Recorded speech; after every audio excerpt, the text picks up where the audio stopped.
Satu kali di majlis taklim ini bergabunglah seorang perempuan. Ya, dia dari pramugari asalnya. Taklim pertama ada, taklim yang kedua tidak ada. Lalu di bulan berikutnya teman-temannya di belakang ada yang menangis. Saya bilang, kenapa menangis? Ustaz, kawan kita yang baru bergabung itu sedang sakit, dirawat, dan ini dikabarkan sedang kritis. Ya, kena cancer dia, cancer gitu kan. Kemudian, ya insya Allah kita doakan nanti setelah selesai. Begitu di pertengahan kajian, agak semakin kencang tangisannya. Kenapa? Ternyata kawan kita tadi sudah dipanggil oleh Allah Subhanahu Wa Taala. Karena inna lillahi wa inna ilaihi rajiun.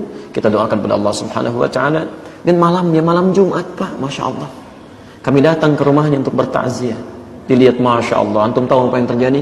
Baru ikut taklim pertama kali, ya, sekali baru ikut taklim itu, diberi sakit oleh Allah Subhanahu Wa Taala.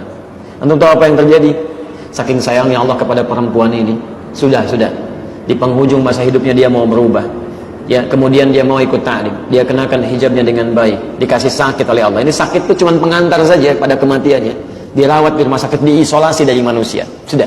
Bukankah saat sakit banyak beristighfar kepada Allah? Dia beristighfar, dia bertobat kepada Allah. Dalam keadaan tobatnya tidak diberi kesempatan. Kalau dalam bahasa manusia nggak sembuh, bukan. Dalam bahasa yang lain, diisolasi supaya tidak bersampur lagi dengan manusia pada umumnya. Karena dosanya sudah terampuni, ditutup oleh Allah supaya lisannya tidak berkata maksiat lagi, supaya matanya tidak melihat yang haram lagi.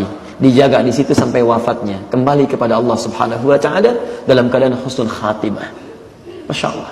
Segala perangkat hidupnya itu tidak bisa berbuat maksiat lagi.